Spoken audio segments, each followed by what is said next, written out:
Hello and welcome back to the final episode of Crash Bandicoot 2 with me, Matthew Caddis, aka Puggy. So, this episode will be getting the last few, dare I say, gems before getting the actual, full ending to Crash 2, although it is very short. So basically where I am going here is through hanging out. And the reason why I'm having to press the, I believe it's the square button to raise Crash's feet is because these robots will kill you in one go if I did not. So yes, so timing is of the essence there. And after that you will be warped to the secret warp room where we can indeed go to the level Totally Fly. The other, dare I say, night jungle level in Crash 2 I was talking about. So, indeed, let's see what it's like, shall we? Yes, because, of course, we will get to that. Ooh, right, so, Totally Fly. Let's see what this level's about. Well, it's more of the stuff with the fireflies. Yes, you remember them in Night Fight. It is pretty much similar, although I believe you have less time and they are a little bit sparser in this level. So yes, and you have the rats to deal with in this level as well. So that is most definitely a thing. So spin you, slide jump, then and jump over you, get the thing, and then yeah, there are plenty of leaps of faith over here. So slide jump will serve you well so long as you do have a there's a firefly with you. Maybe not so great if you don't. As I say, because the light of those robots does not always help. Indeed, there were a few leaps of faith in this level, most definitely. It is a fun one though, just like Night Fight. I do like these jungle levels. They were fun in the original version of Crash 2, and that still holds the same for Insane Trilogy. I am also using the sprint shoes here, using the R2 button, something that was not a thing in the original version, of course, of Crash 2, which, of course, Activision and Vicarious Visions did bring in the time trials, which were originally, of course, in Crash 3 into this game. And oh boy, the bonus stage. Yes, you only get 2 fireflies. And unlike in Night Fight, what happens is apparently the firefly goes on ahead of you. So it makes it very tough indeed to see where you're going, especially with those nitros earlier on in the stage. Again, the sprinters do help somewhat, but to be honest, if you miss a jump, you have to start again. And keep in mind, over there is a TNT box. Yes, a TNT box.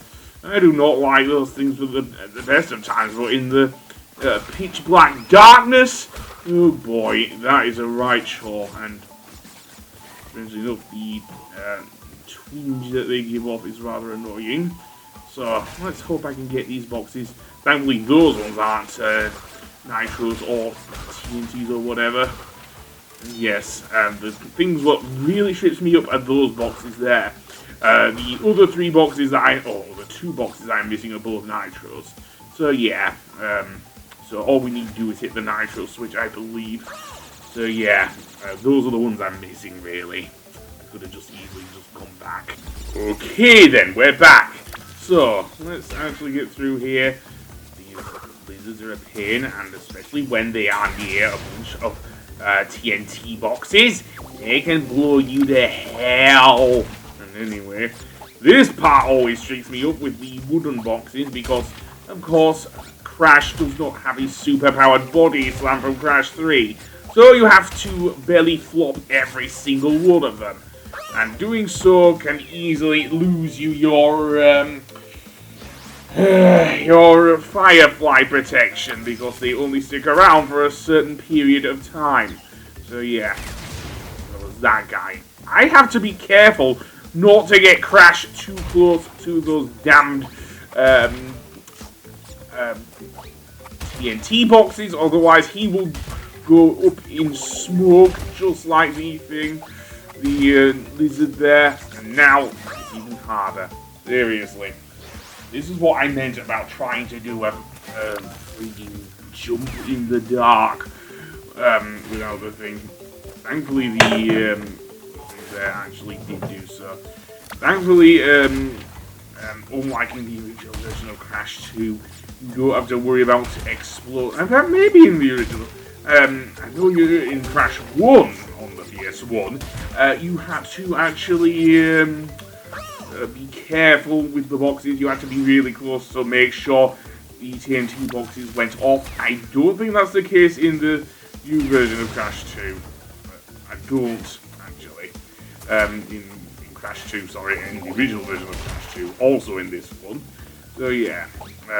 So what I'm decided eventually to do is basically get each of the boxes individually, and then go back for the Firefly, because it will stick around in the same area. You will be able to see the first of the metal boxes there, so it isn't a problem. And then we can just go through here as normal. So yeah, I don't know why I'm slide jumping here. I can just do a normal jump, but I just like the slide jumping Crash. Yeah, I do. Yeah.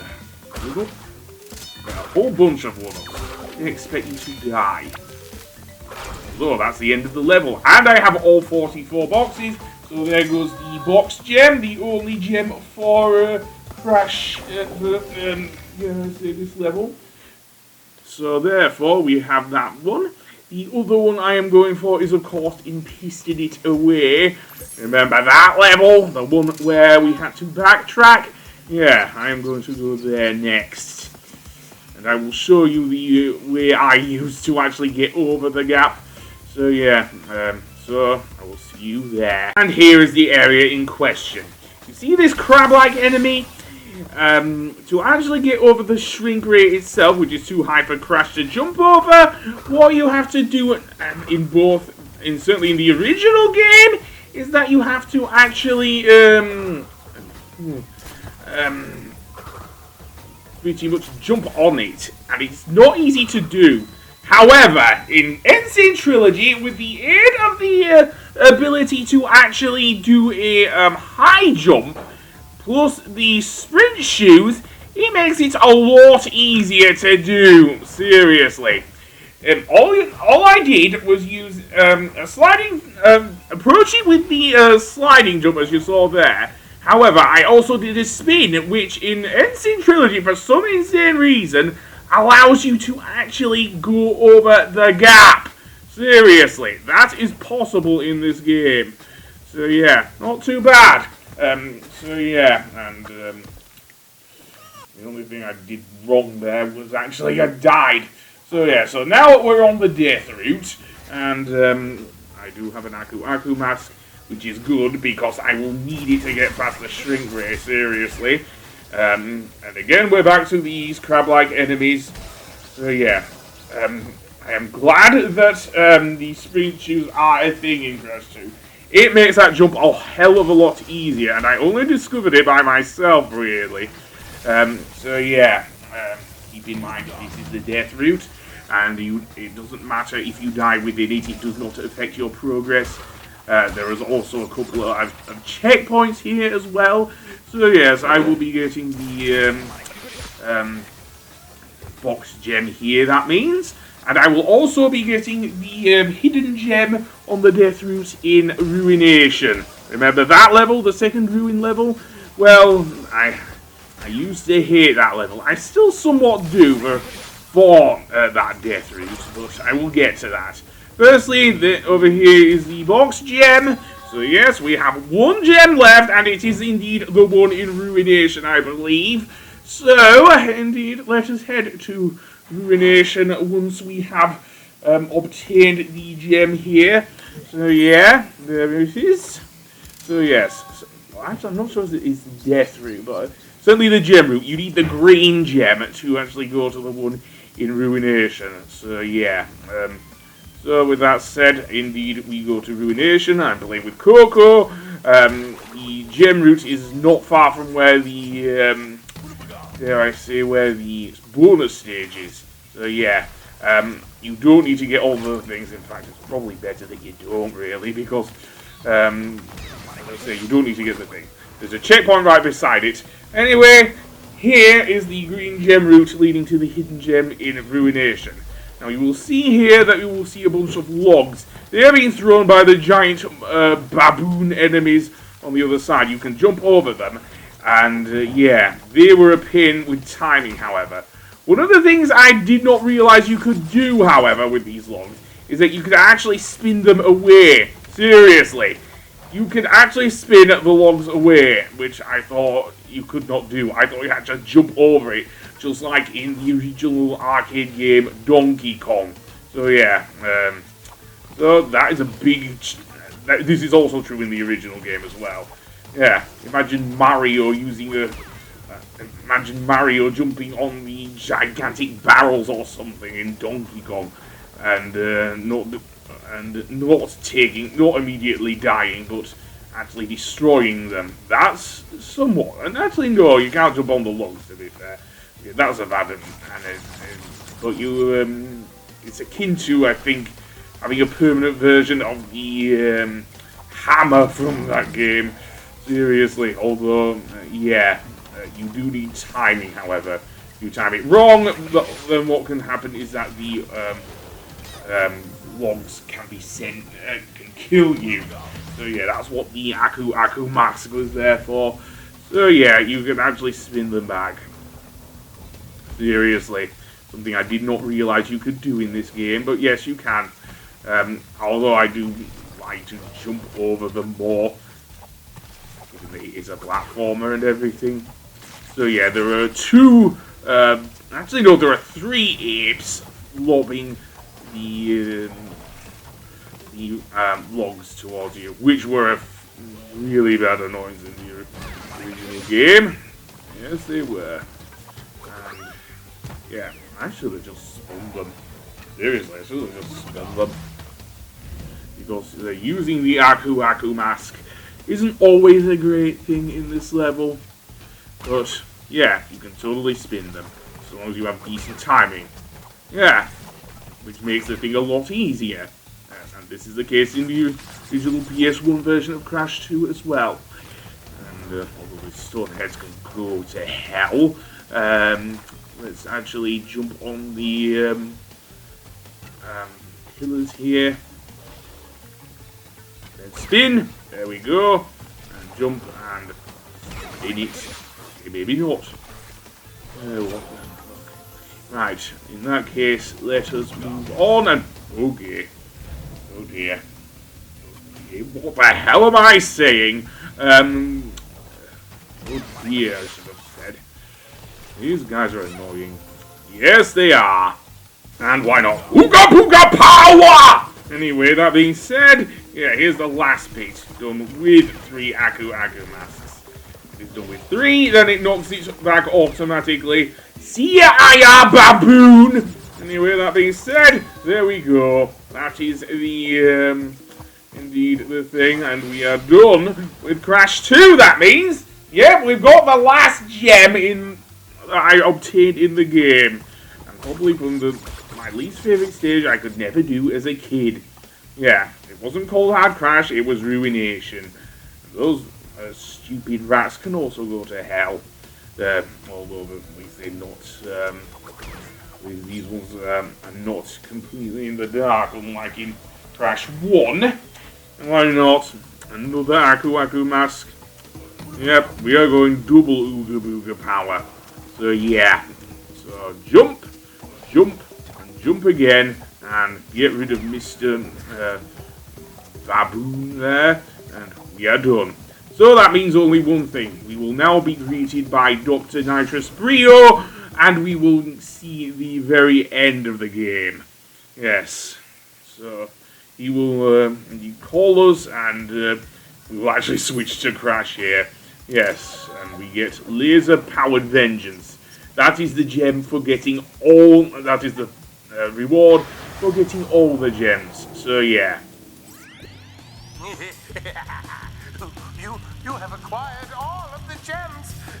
Incredible! The crystals are not the only means of harnessing planetary energy. The gems have that ability as well. And with them, I can destroy the Cortex vortex forever! Let me warp you to my completed laser installation.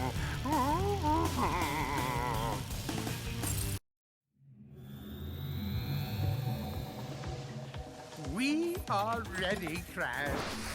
Would you like to do the honors?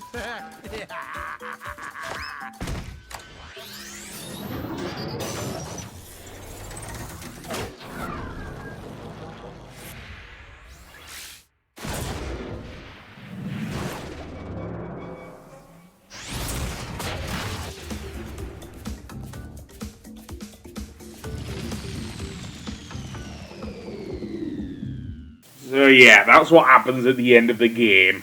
And if you try and fight Cortex again, it basically shows it intact and it shows the bad ending, in inverted commas. So yeah, so Crash 2, much better game than Crash 1. And that goes for both versions. The addition of the warp rooms does make it easier to save, although that is kind of a moot point for Insane Trilogy because you can save on the world map in Insane Trilogy, and the much better death routes, certainly better than what you had to do in the original and indeed Insane Trilogy versions of Crash 1 to get the there's a coloured gems. So yes, the graphics in both versions are quite advanced, especially for something like the PS1, which in the original and also in the thing. As I say, the slow frame rate actually adds to the whole cartooniness of the game, and I just love this game. Yes.